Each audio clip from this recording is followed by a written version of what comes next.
بسم اللہ الرحمن الرحیم، الحمدللہ رب العالمین۔ آج کا جو ٹاپک ہے it's very close to my heart, the reality of nation states, اور اسلام اس بارے میں کیا کہتا ہے۔ ایک کامنٹ ہوا، I want to just address that the state of Israel was mentioned. The state of Israel is an illegitimate state جس کا origin اتنا ہی controversial ہے جتنی یہ state خود ہے۔ بیلفور ایگریمنٹ 1915 میں یو کے اور فرانس کی کنسپیرسی کی بیسس پہ وہ ڈاکیومنٹ ابھی موجود ہے۔ ان لوگوں نے ان سب کو اٹھا کے ہمارے دل میں پیلسٹائن میں بلیسڈ لینڈ میں بسایا، اور this is the origin of Israel. It does not have any ideology. اگر کوئی ideology ہے تو اس کو زائنزم کہتے ہیں، جس کو جو پریکٹسنگ جوز ہیں وہ بھی اس کے ساتھ انہوں نے برات کی ہے کہ this has nothing to do with the Jewish faith. Pakistan کی ریالٹی یہ ہے کہ پاکستان کو لا الہ الا اللہ محمد رسول اللہ کی بنیاد پر بنایا گیا تھا۔ یس، ہم وہ اچیو نہیں کر پائے، لیکن انشاءاللہ وقت ہے، اور قوموں کی جو ارتقاء ہے اس میں ٹائم لگ جاتا ہے، انشاءاللہ we'll be there. ہمیں اگر ویسٹرن پاورز اور ہمارے کچھ خاندان ہماری جان چھوڑ دیں تو ہم انشاءاللہ اس ملک کو اس طرف لے جائیں گے جس لیے اس کو بنایا گیا تھا۔ بات کیونکہ جب اسرائیل کی ہوئی گئی تو اس وقت جو اسرائیل اور پیلسٹائن کا تنازع ہے وہ نیشنل اسٹیٹ کے تناظر میں دیکھنا بہت ضروری ہے۔ کس طرح کہ اس پورے لینڈ میس کو سراؤنڈ امیجیٹلی جو اس کے نیبرز ہیں وہ کافی پاورفل ملٹری نیشنز ہیں۔ ایجپٹ کی ملٹری کافی ڈیولپڈ ملٹری ہے، ٹرکی کی اچھی خاصی ملٹری ہے، جارڈن کی بھی اچھی اسٹینڈنگ آرمی ہے، لیکن ہم یہ دیکھتے ہیں کہ ان میں سے کوئی ملک اس وقت پیلسٹائن کی مدد نہیں کر رہا۔ یہ فیکٹ ہے، یہ ایک ریالٹی ہے۔ ایسا کیوں ہے؟ کیونکہ وہ شاید یہ سمجھتے ہیں کہ ہم ایک الگ نیشن اسٹیٹ ہیں اور یہ ہمارا کام نہیں ہے، یہ ہم ان کے اندرونی معاملات میں دخل نہیں دے سکتے۔ Of course in addition to the fear جو کہ اسرائیل امریکہ کے ذریعے ایک چیز کو پھیلاتا ہے۔ ایک اور انٹرسٹنگ سنپٹ آپ کو پیش کروں، بھی G20 کا سمٹ ہوا تھا انڈیا میں، بہت اس کی گفتگو ہوئی، بہت اس کی تشہیر ہوئی۔ اس سے صرف چند ویکس پہلے چائنا نے اپنا میپ چینج کر لیا۔ چائنا جیسے آپ جانتے ہیں بہت بڑا ملک ہے، بڑا پاورفل ملک ہے، اس نے اپنا میپ چینج کر لیا، اور نئے چائنیز میپ کا نام ہے دا 10-9 map of China. So it seems کہ the idea of nation state is very flexible. اگر آپ پاورفل ہیں، اگر آپ کے پاس دانے موجود ہیں تو آپ اپنی باؤنڈریز کو بھی آگے پیچھے کر سکتے ہیں۔ نئے چائنیز میپ کے مطابق جو بائی دا وے 2023 میں ابھی اگست میں ریلیز کیا گیا ہے، بالکل ابھی، اس میں انہوں نے کچھ انڈیا کے حصے، فلپینز کے حصے، تائیوان، ویتنام اور ملیشیا کے حصے اپنے میپ میں دکھا دیے۔ اب وہ ان کے لحاظ سے چائنا ہے، اب جو چاہے کریں وہ چائنا کہلائے گا ان کے مطابق۔ This is the reality of the powerful in this concept of nation state. What is the current reality? The current reality is that we as in the Muslim Ummah, we are divided into 57 statelets or little nation states. کچھ ان میں politically strong ہیں، financially strong ہیں، کچھ اتنی نہیں ہیں، لیکن ہم یہ دیکھتے ہیں کہ جو politically strong ہیں اور economically strong ہیں ان میں ایک پیٹرن ضرور ہے، اور وہ پیٹرن یہ ہے کہ وہ بادر ناخواستہ ویسٹرن نیشنز جو پاورفل نیشنز ہیں، G20 themselves، ان کے ساتھ کوئی نہ کوئی الائنمنٹ ان کی موجود ہے۔ That is interesting. اس کے بغیر کوئی ایسی پاورفل اسٹیٹ نہیں ہے جو ان کے ساتھ الائن نہ ہو، تو یہ ایک بڑی پیکیولر چیز ہے۔ نیشن اسٹیٹ کا کانسیپٹ آیا کہاں سے؟ یہ میرا کوشچن ہے آپ سے۔ کیا یہ اسلام کا حصہ ہے؟ کیا مدینہ کی ریاست نیشن اسٹیٹ تھی؟ ہم تھوڑا سا دیکھتے ہیں، اور مجھے پتا ہے یہاں پہ زیادہ تر یوتھ بیٹھی ہے، اور یوتھ سے ہماری ساری امیدیں ہیں۔ صلاح الدین ایوبی نے کہا تھا کہ اگر کسی قوم کو بغیر تلوار اٹھائے اگر آپ نے فتح کرنا ہے تو اس کے یوتھ کو کرپٹ کر دو۔ اس میں میرا ایج گروپ مینشن نہیں تھا، ڈاکٹر عمران کا مینشن نہیں تھا، ڈاکٹر جاوید کا مینشن نہیں تھا، ایج گروپ، اس میں آپ لوگ مینشن ہے کہ آپ لوگوں میں اگر فحاشی، اسپیسیفکلی اس کا کال میں فحاشی، اگر فحاشی پھیلا دیں اور وہ ڈسٹریکٹ ہو جائے قوم جس کا یوتھ ڈسٹریکٹڈ ہے، اس قوم پہ تلوار اٹھانے کی ضرورت نہیں پڑے گی، وہ ویسے ہی چپ کر کے فتح کر لیں۔ تو آپ کے لیے ضروری ہے تھوڑا سا دیکھنا کہ یہ نیشن اسٹیٹ کا کانسیپٹ آیا کہاں سے ہے. بیٹے یہ ویسٹ فیلیا ایک جگہ ہے جرمنی میں, یہ وہاں سے آیا. ویسٹ فیلیا نام یاد رکھیے گا. ویسٹ فیلیا ایک جگہ ہے جرمنی میں, نارتھ ویسٹ میں. اس کی ایک ہسٹری ہے. ہسٹری کیا ہے؟ 1568 سے 15ویں صدی سے لے کر 1618 تک یورپ مینلی جو سینٹرل یورپ تھا وہ آپس میں لڑی جا رہے تھے. آپ یقین کریں گے, I looked it up, ایک ہے 80 ایئرز وار, اس کا نام ہی 80 ایئرز وار ہے. 80 سال تک لڑتے رہے ایک سیکشن. دوسرا سیکشن 30 ایئرز وار, یہ کافی فیمس ہے. 30 ایئرز وار 30 سال تک صرف لڑتے ہیں یورپ. سو 80 اور 30 کو ملا لیں, ایک صدی سے کہیں زیادہ ٹائم سینٹرل یورپ آپس میں گتھم گتھا رہا. کس چیز پہ؟ وہاں پہ ٹائرنٹ اپنے آپ کو کرسچن کہنے والے حاکم ہوتے تھے جو ڈنڈے کے زور پہ اپنی اسپیسیفک کرسچینٹی کی بنیاد پر رول کرتے تھے. عوام ان سے تنگ تھی, سائنس کے لوگ ان سے تنگ تھے, جتنے بھی پیزنٹس تھے وہ ان سے تنگ سے. ان کے پاس صرف جو اچھے اور جو ان کو فالو کرتے تھے وہ چند کرسچن علماء تھے ان کے, اور ان جیسے کچھ امیر لوگ تھے. باقی سب لوگوں کا استحصال ہو رہا تھا. ان کے خلاف یورپ نے جنگیں لڑی ہیں. ایک صدی سے زیادہ جنگیں لڑ جھگڑ کے انہوں نے کہا ہم نہیں مانتے آپ کو, آپ ہمارے لینڈ میس کو ڈیوائیڈ کریں into smaller workable areas.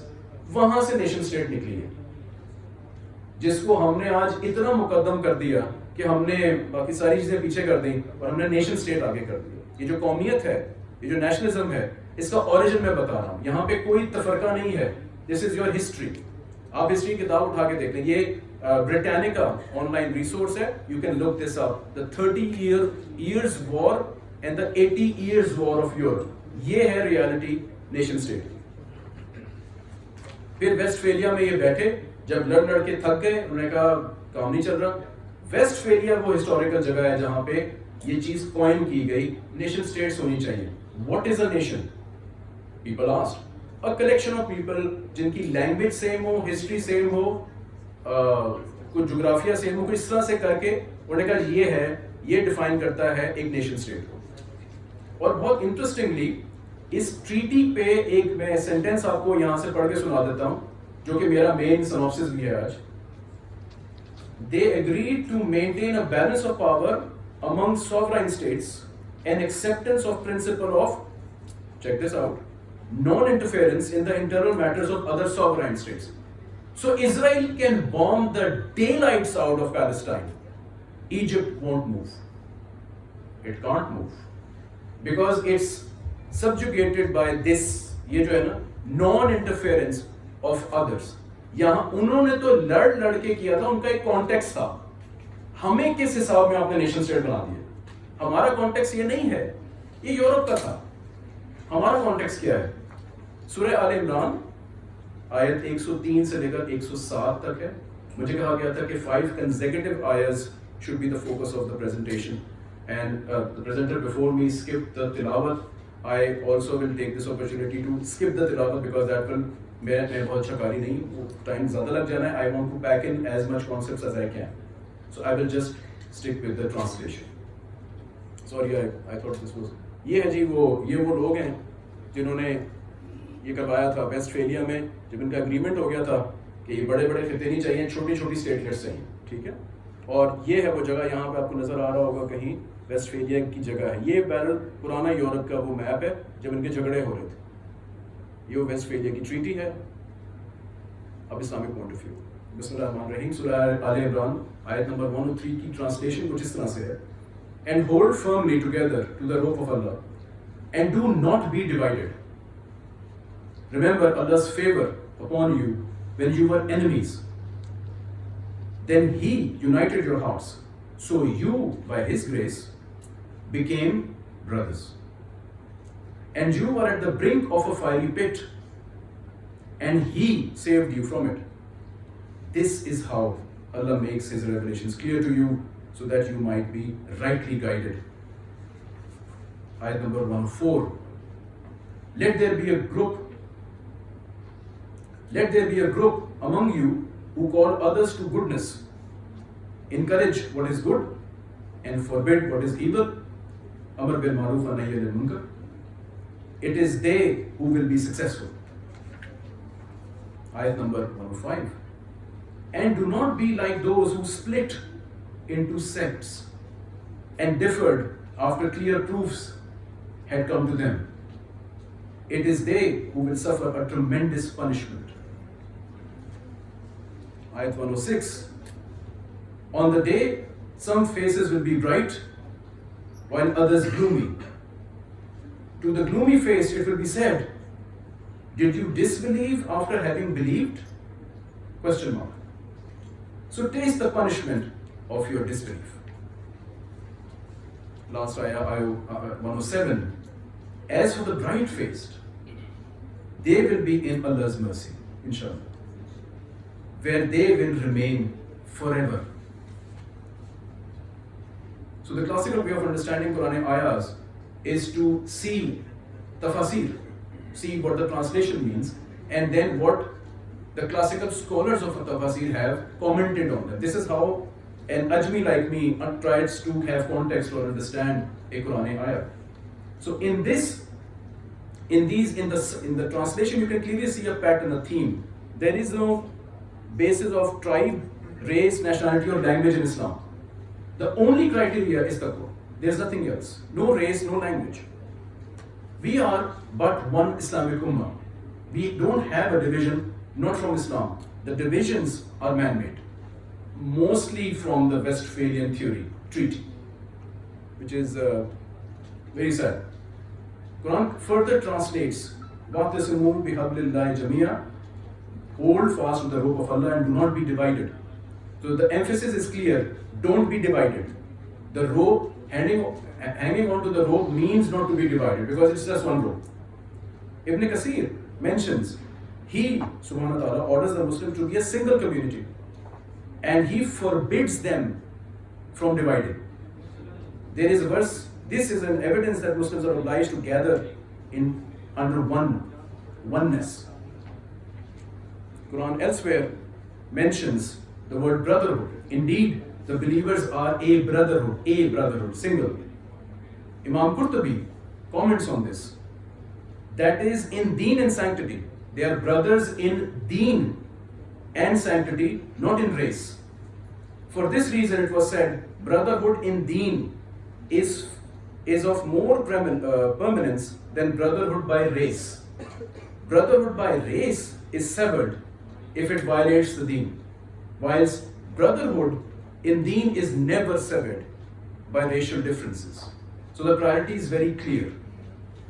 Rasulullah sallallahu alaihi wasallam mentions, obviously there is a context to this hadith. He was commenting on some joint expectation of the two great tribes, where he mentions, this is a pact of Muhammad sallallahu alaihi wasallam between Muslims and believers from the tribes of Quraysh and Yathrib, and those under them waging war in their company. Indeed, they are one ummah distinct from all other people. There is other hadith which shuns any sort of division and discrimination in this ummah, and it says, O mankind, indeed your Lord is one, and your original forefather is one, that's Ibrahim. Indeed, neither the Arab has superiority over the non-Arab, nor the non-Arab over the Arab, nor the white over the black, nor the black over the white, except by piety. That's the only criteria. In another hadith which is quite hard-hitting, Allah subhanahu wa ta'ala has removed from you the pride of the era of ignorance, Jahiliyyah, and it's boasting about forefathers. One is only a pious believer or a miserable sinner. You are all sons of Adam, and Adam came from dust. Let the people stop boasting about their forefathers. They are merely fuel in Jahannam, their forefathers. Or they will certainly be of less account with Allah subhanahu wa ta'ala than the beetle which rolls dung with its snout.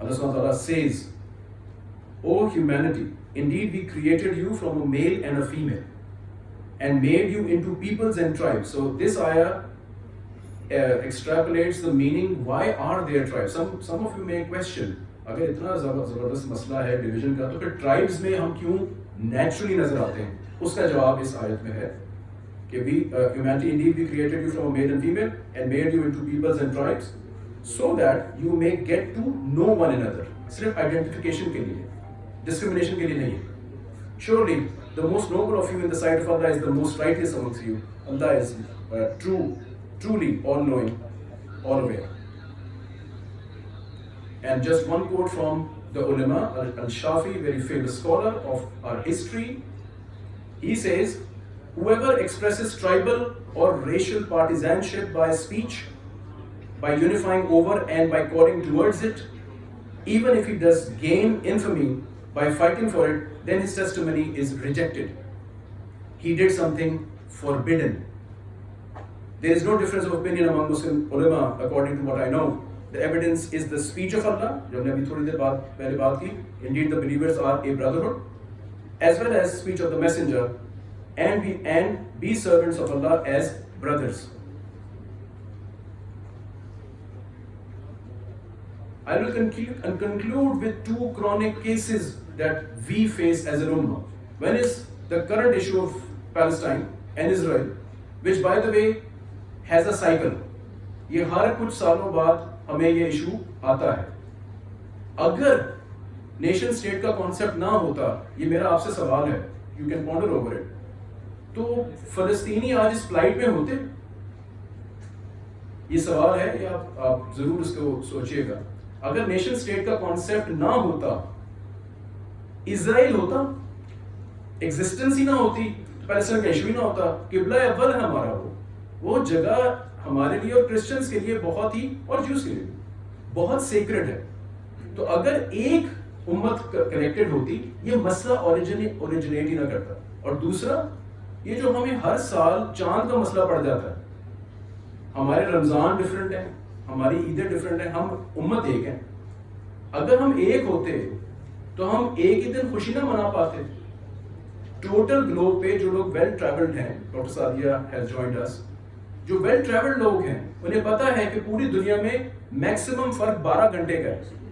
12 گھنٹے کے فرق کے ساتھ ہم ایک عید منا سکتے ہیں سیم ڈے. اللہ نے ڈسکرمنیشن نہیں رکھی ہوئی. ڈویژن اللہ کی طرف سے نہیں ہے، ڈویژن نیشن اسٹیٹ نے ڈالی ہے، ویسٹ فیلیا نے ڈالی ہے، یورپ نے ڈالی ہے. And if we are true Muslims then these should be our final concluding remarks. Rasulullah sallallahu alaihi wasallam says, anyone who tries to divide the affairs of the ummah while it is unified, you must strike him with the sword, whoever he may be. Jazakumullah khair. Wa akhiru da'wana alhamdulillahi rabbil alamin.